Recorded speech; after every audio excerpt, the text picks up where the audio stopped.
అందరికి నమస్తే. మనం ఉన్నాం ప్రస్తుతం ఉద్యమకారులు, తెలంగాణ సామాజికవేత్త గాది ఇనాన్నతో ఉన్నాం. అన్న నమస్తే. నమస్తే. అన్న ఏమనిపిస్తుంది పాలిటిక్స్? తెలంగాణ కొట్లాడి తెలంగాణ తెచ్చుకున్నాం, 10 ఏళ్ళు అయిపోయింది. ఇప్పుడు పాలిటిక్స్ కొత్త ప్రభుత్వము అదో 6 మంత్స్ 7 మంత్స్ అయిపోయింది. ఇప్పుడంతా ఏపీలో చంద్రబాబు నాయుడు గెలిచిండు, ఇక్కడ రేవంత్ రెడ్డి గారు ఉన్నారు. ఏదో నడుస్తున్నది ఇక్కడ. ఏది మీ విశ్లేషణ దీని మీద? అంటే ఇటువంటి గందరగోళాలు అనేవి దాదాపుగా మనం తెలంగాణ రాష్ట్ర ఉద్యమాన్ని ప్రారంభించినప్పటి నుంచి ఎదుర్కొనే అనేక సందర్భాల్లో అడ్డంకులు, ముళ్ళకంపలు, స్పీడ్ బ్రేకర్లు, వెన్నుపోట్లు, మోసాలు, ద్రోహాలు, నమ్మక ద్రోహాలు ఇవన్నీ మనం తెలంగాణ ఉద్యమంలో 53లో, 56లో, 69లో మన అందరికైతే తెలుసు. 53, 56 తెలియకుండా 69, 71 అయితే తెలంగాణ ప్రజాసమితి పేరుతోటి అవుట్ ఆఫ్ 11, 10 గెలిచినా కానీ ఎట్లా పార్టీ మర్జ్ అయింది, ద్రోహాలు, నమ్మక ద్రోహాలు ఎట్లా జరిగినాయి, ఏమేం జరిగిందని మనంతా చూసినాం. సరే, చివరికి ఏదైతే వాళ్ళు ఎన్ని అడ్డంకులు, అవాంతరాలు, పెప్పర్ స్ప్రేలతో సహా ప్రయోగాలు చేసినా కానీ ఉద్యమాన్ని, పోరాటాన్ని, రాష్ట్ర ఏర్పాటుని ఆపలేకపోయింది అనేది మన త్యాగాల ఫలితంగా ఉద్యమ పోరాట పటిమంగా మనం సాధించినాం. రాదనుకున్న తెలంగాణను తెచ్చినాము. నవ్వుల పాలైన దాన్ని తెలంగాణ చూసుకున్నాము. ఈ సెక్రటరియట్లో ఈ అసెంబ్లీలో తెలంగాణ పదాన్ని ఉత్తరించడానికి వీల్లేదన్నా అదే అసెంబ్లీలో తెలంగాణ పదాన్ని ఉత్తరించడం అనేదంటే మనం ఇక్కడ ఉన్నాము, వాళ్ళు వెళ్ళిపోయిండ్రు. ఇవన్నీ మనకి కళ్ళ ముందు కనపడుతున్న, మన తరానికి కనపడుతున్న చరిత్ర ఇది.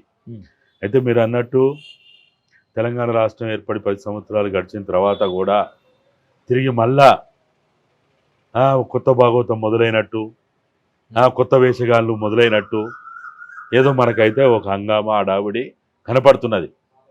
మరి ఇదే చంద్రబాబు నాయుడు 14 నుంచి 19 దాకా ఆయన ముఖ్యమంత్రిగా ఆంధ్రుల గౌరవాన్ని కాపాడడానికి కానీ అదని ఇదని ఆయన ఏదో చెప్పుకుంటూ తిరిగిండు. మరి విభజన ఒప్పందంలో ఉన్నటువంటి ఆ ఏర్పాటు ఏదైతే ఉందో అవి అమలుకు నోచుకోకపోతే అసలు నోచుకోని ఏంటి, అమలైన ఏంటి, అమలు కాని ఏంటి, ఎందుకు అమలు కాలేదు, అడ్డంకులు ఏంటి, మూడెక్కడ పడ్డది, ఆ రోజున్న ముఖ్యమంత్రి కల్వకుంట్ల చంద్రశేఖరరావా లేకపోతే మీరా, అసలు ఏ బిగాలు వాళ్ళు చెప్తున్నది ఏంటిది? షెడ్యూల్ 9, 10లో ఉన్నటువంటి ఏవైతే అన్ని విభాగాలకు సంబంధించినటువంటి విషయాలు ఉన్నాయో, ఉద్యోగాలకు సంబంధించి కావచ్చు, ఆస్తులకు సంబంధించి కావచ్చు, అప్పులకు సంబంధించి కావచ్చు, వీటన్నిటి మీద షెడ్యూల్ 9, 10కి సంబంధించిన దాంట్లో ఉంది. అవి ఇప్పటికీ అమలు కాలేదు, అమలుకు నోచుకోలేదు, కొన్ని పరిష్కారం కాలేదని వాళ్ళు చెప్తున్నారు. అసలు పరిష్కారం కాకపోవడానికి కారకులు ఎవరు? 5 ఏళ్ళు మరి మీరు గడ్డి బీకిండ్రా? అసలు మీరు ఏం చేసిండ్రు? మీరు ఇక్కడే ఉన్నావు కదా, మీ ఇల్లున్నది, మీ నివాస స్థలం ఉన్నది, మీ పార్టీ ఆఫీస్ ఉన్నది, ముఖ్యమంత్రి ఎన్నోసార్లు ఇక్కడికి వచ్చిండు. కానీ ఇప్పుడు దానికోసమే ప్రయత్నం నడుస్తుంది. ఇంతకుముందు అంటే కేసీఆర్ ఉన్నప్పుడు చంద్రబాబు నాయుడు రాలేకపోయింది ఇక్కడికి. ఎందుకు రాలేకపోయిండు? కారణం ఏంటిది? అది చెప్పాలి కదా. రాలేకపోవడానికి కారణం ఏంటిది? ఓటు నోటు కేసేనా? ఓటు నోటు కేసుకు ముందు ఇదే చంద్రశేఖరరావు, ఇదే చంద్రబాబు నాయుడు గారు, లేకపోతే వాళ్ళకి సంబంధించిన ఇరు రాష్ట్రాల అధికారులు ఎన్నోసార్లు కూర్చున్నారు. వాళ్ళు ఇక్కడికి వచ్చి కూర్చున్నారు, వీళ్ళు ఎక్కడ పోయి కూర్చున్నారు. 10 సంవత్సరాలు ఉమ్మడి రాజధానిగా ఇక్కడ ఆయన అసెంబ్లీ కూడా నడుపుకున్నాడు కదా.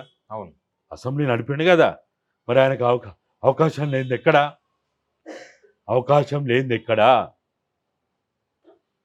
ఇదే ఎమ్మెల్యే క్వార్టర్స్లో, లేకపోతే మొత్తం ఎమ్మెల్యే క్వార్టర్స్లో 40-58 రేషియోలో క్వార్టర్లు అలాట్ అయినాయా, ఆస్తులు పంపకాలు అయినాయా, అన్నీ జరిగినాయి కదా. ఆఖరికి ఈ ఎమ్మెల్యే క్వార్టర్స్లో పార్కు కూడా, అవతల పార్క్ ఏమో ఆంధ్రోలది, యువతల పార్క్ ఏమో తెలంగాణలోది. ఈ క్వార్టర్స్లో కూడా 58-42 నిష్పత్తి ప్రకారము పంపకాలు అయినాయి కదా. మినిస్టర్ క్వార్టర్స్లో అయినాయి కదా. మా మినిస్టర్లు ఉన్నారు కదా ఇక్కడ. 14 తర్వాత ఆంధ్ర ప్రాంతానికి చెందిన మినిస్టర్లకి మినిస్టర్ క్వార్టర్స్లో కూడా మినిస్టర్ క్వార్టర్స్ అలాట్ అయినాయి కదా. వాళ్ళు ఉన్నారు కదా ఇక్కడ. ఉన్నారు, అసెంబ్లీలో కూడా వాళ్ళకు సపరేట్ ఆఫీసులు అదంతా ఉన్నది. అసెంబ్లీలో కూడా సపరేట్. అరే, అసెంబ్లీ నిర్వహించండి ఇక్కడ. అవును, అసెంబ్లీ నిర్వహిస్తేవి, విధానసభ నిర్వహిస్తేవి. కానీ ఇప్పుడు ఏందన్నా అంతకుముందు చంద్రబాబు వస్తుండే పోతుండే. కానీ ఇప్పుడు ఒక గ్రాండ్ వెల్కమ్ హైదరాబాద్‌లో చూసినాం. నెక్స్ట్ టీడీపీ ఇక్కడ ఎంట్రీ కాబోతుందని చెప్తున్నారు. ఇవన్నీ ఈ సంకేతాలని ఎట్లా అర్థం చేసుకోవాలి? అదే అంటున్నాం. అదే అవసరం లేదంటున్నాం. ఏం అవసరం? నువ్వొస్తే రావచ్చు. నువ్వు ఇన్ని రోజులు రాలేదా? చంద్రశేఖరరావు 10 సంవత్సరాలు ముఖ్యమంత్రి ఉన్నప్పుడు, జగన్మోహన్ రెడ్డి ముఖ్యమంత్రి ఉన్నప్పుడు కూడా హైదరాబాద్‌కు వచ్చినావు. నీ ఇంట్లో ఉన్నావు. జూబ్లీహిల్స్‌లో నీకు మంచి సెక్యూరిటీ ఇచ్చిండ్రు. నీకేం తక్కువైంది? ఇవాళ ఆంధ్రప్రదేశ్ ముఖ్యమంత్రిగా మళ్ళొకసారి ఆ! ప్రమాణ స్వీకారం చేసిన తర్వాత నన్ను చూడు, నా అందం చూడు, నా స్థాయి చూడు, నా హోదా చూడు, నా మార్కు రాజకీయాలు చూడు అని చూయించుకోవడానికి వస్తున్నారా? మీరు రావడం మేము వ్యతిరేకిస్తలేం. ఆంధ్రప్రదేశ్ రాష్ట్ర గౌరవ ముఖ్యమంత్రిగా మీరు తెలంగాణ కాదు, భారతదేశం కాదు, ప్రపంచంలో ఎక్కడైనా మీరు పోవచ్చు. నీ సొమ్ముతో నువ్వు తిరుగుతున్నావు. ఆంధ్ర ప్రజల కష్టార్జితంతో తిరుగుతున్నావు. తిరుక్కో, ఎవడొద్దంటాడు? కానీ మా మీద పెత్తనం వద్దంటున్నావు, ఆధిపత్యం వద్దంటున్నావు, వివక్ష వద్దంటున్నావు. ఇప్పుడు ఎక్కడుంది పెత్తనం? ఆయన లేఖ రాసిండు, రేవంత్ రెడ్డి గారు యాక్సెప్ట్ చేసిండ్రు, మీటింగ్ నడుస్తుంది. ఇక నడిచింది మీటింగు. ఇక దీనిలో పెత్తనం ఏముంది? ఏం లేఖ అది? అవి ప్రేమలేఖలు. అవి ఏమన్నా దాంట్లో ఏమైనా ఒక ముఖ్యమంత్రి ఇంకొక ముఖ్యమంత్రి రాసేటప్పుడు ఏదన్నా ఒక విషయం గురించి కలవాలనుకుంటే దాంట్లో ఏజెండా అంశాలు రాయాల. ఆ ప్రేమలేఖలు ఎక్కడైనా ఏజెండా అంశం ఉందా? విద్యుత్ అని ఉందా? నీళ్ళు అని ఉందా? లేకపోతే ఉద్యోగాలని ఉందా? లేకపోతే ఆర్టీసీ అని ఉందా? లేకపోతే ఇంకా సింగరేణి అని ఉందా? దేని గురించి ఉంది? లేకపోతే ఓటు నోటు కేసు అని ఉందా? లేకపోతే ఆస్తుల పంపకాలు ఉన్నాయా? ఏమనుంది దాంట్లో? మీరైతే చూసింది కదా ఆ ప్రేమలేఖ. ఆ ప్రేమలేఖలు ఎక్కడ కూడా ఏజెండా అంశం అనేది లేదు. మనం కూడా అది అడుగుతున్నాం. మీరు నిజంగా ఇరు రాష్ట్రాల ముఖ్యమంత్రుల యొక్క అత్యున్నత సమావేశం అనుకుంటే దానికి ఒక ఏజెండా చెప్పండి ఏందో. మాకు అడిగే హక్కు లేదా? చెప్పే బాధ్యత మీకు లేదా? మీరిద్దరు కలదలుచుకుంటే ఒక పవిత్ర స్థలమైన పూలే ప్రజాభవన్లో కలవడానికి వీలు లేదు అని మేము అంటున్నాం. ఎందుకు? అది తెలంగాణ ప్రజల ఆస్తి. అంతకుముందు ముఖ్యమంత్రి నివాసం ఇల్లు. ఒక 2 రాష్ట్రాల మధ్య చర్చ ఆ పూలే భవన్లో ఇస్తే తప్పే ఉంది. మేము అడుగుతున్నది అదే. మీ ఏజెండా ఏదో మాకు చెప్పండి. ఎందుకోసం కలుస్తున్నారు? పరిష్కారం కాని అంశాలు ఏంటి? ఇవాళ చర్చనీయాంశాలు ఏంటి? మాకు అడిగే హక్కు ఉంది. అడిగే హక్కే కాదు. విభజన ఒప్పంద చట్టం రావడానికి వీళ్ళిద్దరు కారకులు కాదు. వీళ్ళిద్దరు తెలంగాణ వద్దన్నోళ్ళు, రాష్ట్ర విభజన వద్దన్నోళ్ళు. ఆ పార్టీలో వీళ్ళు ఆ రోజు ఉన్నారు. ఆ పార్టీ సత్యమిరా విభజన వద్దన్నది. లేఖలు ఇచ్చింది, శ్రీకృష్ణ కమిటీకి ఇచ్చిండ్రు. ఆ రోజు ఉన్నటువంటి గౌరవ రాష్ట్రపతికి ఇచ్చిండ్రు. తెలంగాణ వద్దన్నోళ్ళకి శ్రీకృష్ణ కమిటీ ద్వారా ఏర్పడ్డ విభజన ఒప్పంద చట్టం గురించి మాట్లాడే నైతిక హక్కు ఎక్కడిది? వాళ్ళకి మాట్లాడే నైతిక ఎక్కడిది అని మేము అడుగుతున్నాం. గౌరవ ముఖ్యమంత్రిగా మీరు తెలంగాణకు రావచ్చు, గౌరవ తెలంగాణ ముఖ్యమంత్రి మీరు కలవచ్చు, మేము వద్దనం. కానీ విభజన ఒప్పంద హామీ చట్టం ఆ రోజు అమలైనప్పుడు మాలాంటి ఉద్యమకారులు ఉన్నారు. మా వల్ల ఆ ఒప్పందం జరిగింది, మీ వల్ల కాదు. మమ్మల్ని కాదని మీరు ఎట్లా మాట్లాడుకుంటారు? మీకేం తెలుసు? అది ఆ విభజన ఒప్పంద చట్టం ఎట్టొచ్చిందో మీకు తెలుసా? ఆ విభజన చట్టం వద్దన్నోళ్ళు మీరు. అది ససేమిరా వద్దన్నారు, అది పనికి మాలిందన్నారు, అది అవసరం లేదన్నారు. మరి అదే విభజన చట్టం మీద, ఒప్పంద చట్టం మీద ఇవాళ మీరు ఎట్లా కలుసుకుంటారు? అది పనికి మాలిందంటే చెత్త కుప్పలేయాలంటే, దేనికి పనికిరాందంటే, ఆంధ్ర ఆత్మ గౌరవాన్ని కిక్కించపరిచేది అంటే ఎన్నెన్నో పెద్ద పెద్ద మాటలు మాట్లాడింది కదా. ఇవాళ అదే మీకు గత అయిందా? కానీ 2 రాష్ట్రాల ముఖ్యమంత్రులు 2 రాష్ట్రాల మధ్య ఇష్యూస్ మీద చర్చిస్తే దానిలో ఈ తెలంగాణ వాదం అనే ఎందుకు ఫోకస్ చేస్తున్నారు? మేము తెలంగాణ వాదం మాట్లాడతలేము. విభజన ఒప్పంద చట్టం రావడాన్ని వ్యతిరేకించిన వాళ్ళు వీళ్ళు. ఆ పార్టీ వ్యతిరేకించింది. ఆ వ్యతిరేకించిన పార్టీలు ఆ రోజు వీళ్ళు ఉన్నారు. అడిగే ఇవాళ ఈ విభజన ఒప్పంద చట్టం గురించి వద్దన్నోళ్ళు, పనికి మాలిందన్నోళ్ళు, చెత్త కుప్పలేయాలన్నోళ్ళు, గౌరవ ఆంధ్రుల గౌరవాన్ని, తెలుగు ప్రజల గౌరవాన్ని కించపరుస్తున్న వాళ్ళు ఇవాళ మీకు అదే బంగారమైందా? ఇదే ఆ రోజు మీకు ఇదే అనిముత్యమైందా? మీ కలయిక అదే ముఖ్యమైందా? దాని వరకు మాట్లాడుతున్నాం.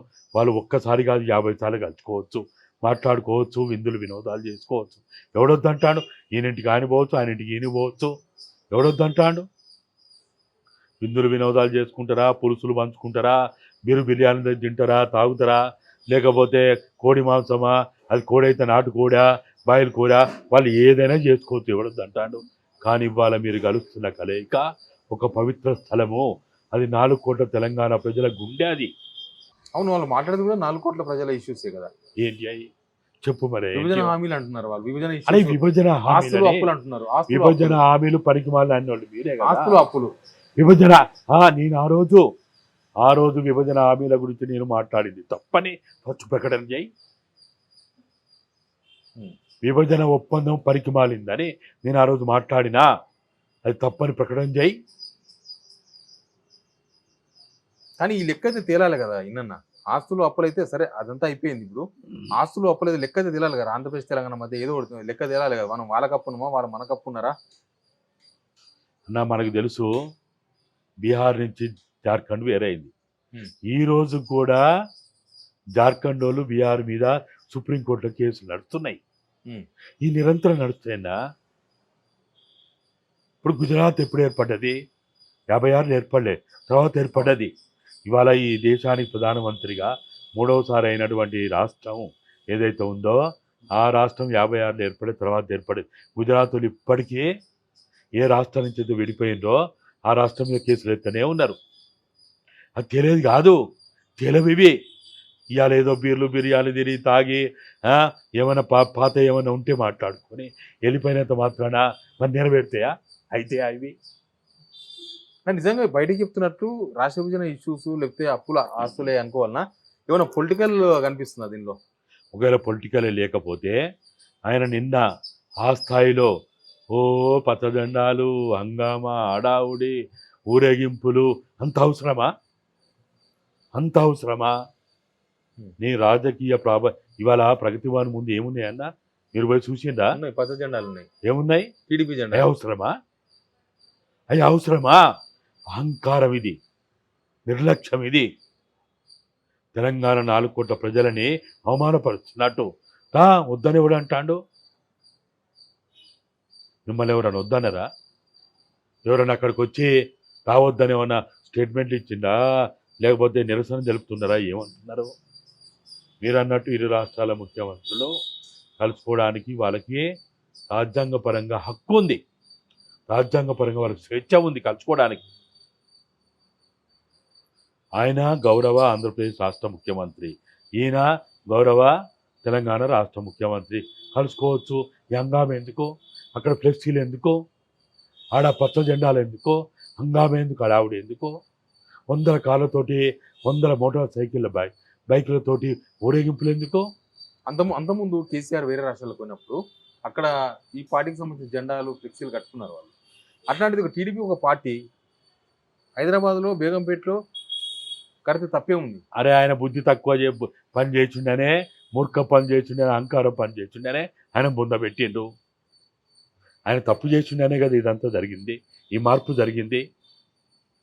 మరి ఆయన చేసిండు కాబట్టి మేము చేస్తామంటే మరి ఆయన చేసిన నేను చంద్రశేఖరరావు అడుగులేసి మేము నడుస్తున్నామని చెప్పండి. మళ్ళీ మార్పు అనే పదం ఎందుకు? పెద్ద పెద్ద మాటలు ఎందుకు? మార్పుకు సంకేతం అని పెద్ద డైలాగులు ఎందుకు?